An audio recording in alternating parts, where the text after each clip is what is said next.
তো মাংসটাও দাও। মাংসটা একবারে দেবো।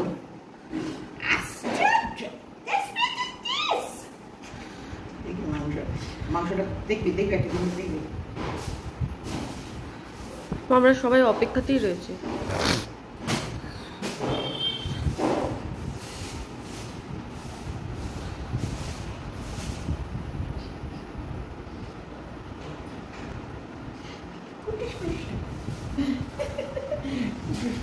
লাগছে হাতে।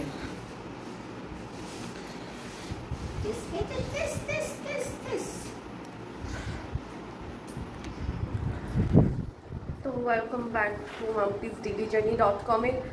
আমি কালকে জানতাম যে বিশামাসি আসবে না, কিন্তু ঘুরতে ঘুরতে ভুলে গেছিলাম। তো আবার কিছুক্ষণ পর মনে পড়লো যে বিশামাসি আসবে না। তো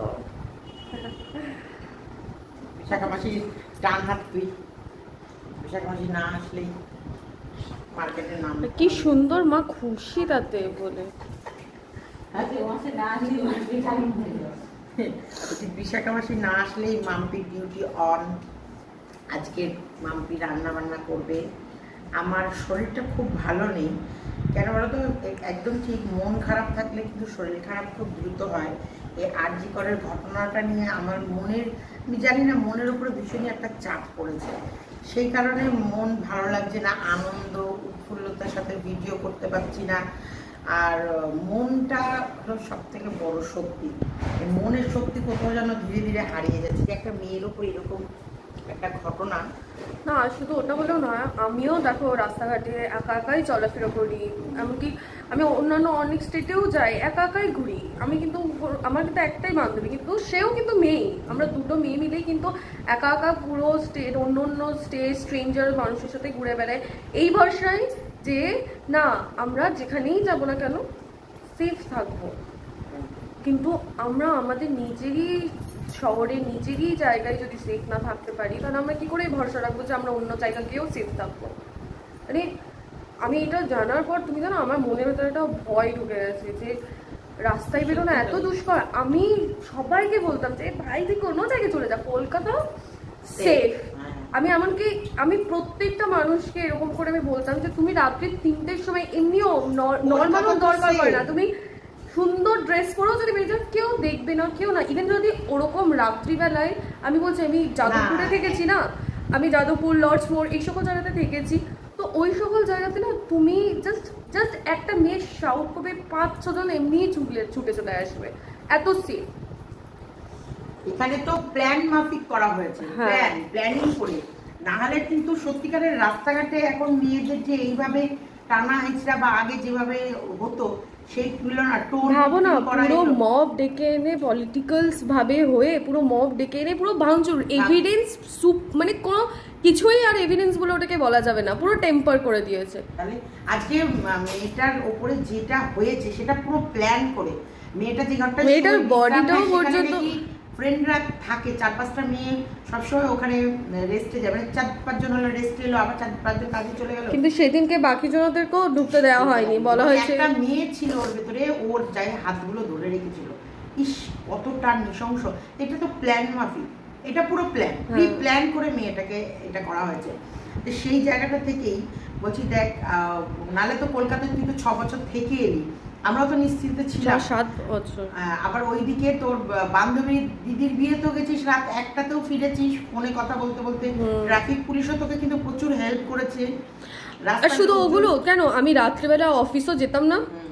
হ্যাঁ, আমার শিফট থাকতো, আমি ভোর 3টে, 3:30, মাঝে মধ্যে ভোর 5টার সময় আমি বাড়ি ঢুকছি শিফট করে। তাহলে এই যে ছিল, তো এইটা যদি প্ল্যান করে কেউ কাউকে মেরে ফেলতে চায়, সেখানটায় তো আমরা অন্য কোনো মানুষের দোষ দিতে পারি না এখানটায়। আর আমি জানো তো, আমিও বুঝি না যে ক্যান্ডেল লাইট করে কি লাভ হবে। আমাদের কিন্তু, আমাদের এগুলো ব্রিটিশ, সত্যি কথা এগুলো ফরেনারদের, ঠিক আছে। আমাদের ছিল কি, আমাদের সবই ছিল, যখনই এরকম কিছু ঘটবে, এরকম ছেলে মেয়ে নির্বিশেষে কারোর কোনো ক্ষতি হবে, তার মানে কি তোমাকে অস্ত্র তুলতে হবে। অস্ত্র তুলতেই হবে, এবার অস্ত্র তুলতে হবে। মেয়েদের সবসময় প্রত্যেকটা অল্প বয়সী ইয়াং মেয়েদেরকে বলবো তার ব্যাগে ছোটখাটো পেপার স্প্রে, তারপরে ধরো কিছু বেসিক যেগুলো থাকে না ওই রিংস এর মতো রেঞ্জ বলে যেগুলোকে, ওগুলো নিয়ে রাখতে হবে যাতে তোমার দিকে কেউ হাত বাড়ালে তার হাতের মধ্যে বাড়ি মারতে পারো এমন ভাবে তার যেন হাতটা কেটে পড়ে যায়। তোমাদেরকে রাস্তায় দেখলে যেন প্রত্যেকটা পুরুষ ভাবে ভয় পায় যেন এর দিকে তাকাবো বা এর দিকে হাত বাড়াবো তাহলে ব্যাস আমরা শেষ। সেরকম ভাবে সবাইকে বলবো। আর একটু আধটু ছোট বাচ্চাদের মানে ছোট বাচ্চারা যাতে এখন থেকে একটু সেলফ ডিফেন্স করা শিখে যায়। অনেক মারা প্রচন্ড পরিমাণে ট্রেনিং দেয় বাচ্চাদের, বিশেষ করে মেয়েদের, মেয়ে ছেলে দুজনকেই। যে আমার মা আমাকে মিলিটারি ট্রেনিং দিয়েছে। ব্যাড টাচ, গুড টাচ এগুলো একদম ছোট থেকে আমি দেখি। পিঙ্কি মাম্পি ডাট রাহুলের ওর তো মেয়ে, মায়েরাকে এখন থেকে শেখায় ব্যাড টাচ কোনটা, গুড টাচ কোনটা। আঙ্কেল ধরুক বা স্কুল টিচার ধরুক বা বাইরে তোমাকে যে ডেলিভারি স্কুলে নিয়ে যায় নিয়ে আসে, যেই থাক মেয়ের যেই থাক, সে ব্যাড টাচ গুড টাচগুলো এগুলো প্রত্যেকটা প্যারেন্টসের তার বাচ্চাদেরকে শেখানো উচিত। আর মেয়েদের, ইয়াং মেয়েদেরকে বলবো ব্যাগের মধ্যে বেসিক অস্ত্র রাখবেই, যেমন লঙ্কার গুঁড়ো একটা ছোটখাটো অস্ত্র রাখবে, যেটা একবার ধরালো করে খাঁচাত করে একবার সব নামিয়ে দেয়। তারপরে সেটার আবার মানে দুর্প্রয়োগও করো না, যেটাকে বলে না। আমি কি বললাম, ছেলে মেয়ে নির্বিশেষই, কারণ এখানে সত্যি কথা বলতে এখন কিন্তু সোদপুর না বলছে আমাদের ওই যে স্কুলে হলো তোদের ওই যাদবপুরে বিশ্ববিদ্যালয়ে ছেলেটার উপরেও তো টর্চার হলো, ছেলেটাও তো মারা গেল। ওটাই বলছি, সবাইকেই প্রত্যেকটা মানুষকেই একে অপরকে প্রোটেক্ট করে রাখা উচিত, সে যে কোনো সিচুয়েশন থেকে যাকে বাঁচতে হয়। যখন তোমরা কেউ নতুন স্টুডেন্ট, নতুনরা এক জায়গায় ভর্তি হচ্ছে, তোমরা অ্যাডমিশন নিচ্ছ, তখন তোমরা সবাই একতা, এই যে নতুনরা সবাই সবসময় একে অপরকে মনের কথা শেয়ার করবে আর একে অপরের সাথে হাত ধরে থাকবে। একটা মেয়েকে রেডি থাকতে হবে সব সময়, যে আজকে বিপদটা যেটা ওর হচ্ছে সেটা কালকে আমার দিকে আসবে, ধেয়ে আসবে না তার কোনো গ্যারেন্টি নেই। তার জন্য আমাদেরকে সব মেয়েদের, বউদের, বাচ্চাদের, বুড়োদের প্রস্তুত থাকতে হবে। আর এখন জেনারেশনে এমন সব প্রত্যেকটা দিনে দিনে এমন সিরিয়াস সবকিছু হতে উঠছে না যে আর নেওয়া যাচ্ছে না, ভালোই লাগছে না। এমনকি কোনো মানুষ যদি হয় না, কোনো মানুষ যদি নর্মালও তাকায় না, তখনও কিন্তু তোমার নিজস্বভাবে লাগবে না এ কোনো আমার কিছু করতে পারে, ইন্টেনশন খারাপ হতে পারে। এমন ধরো ওর হয়তো কোনো ইন্টেনশনই নেই বা কোনো কিছু ও মাথাতেও আনছে না, হ্যাঁ, কিন্তু আমরা প্রত্যেকটা মানুষকে সৌন্দর্যকে সারাক্ষণ দেখতে হয় হচ্ছে। হ্যাঁ একদম ঠিক আছে, চলো তুই উপরে চলে যায়, কাজে আমাদের সংসারের কাজও তো আছে।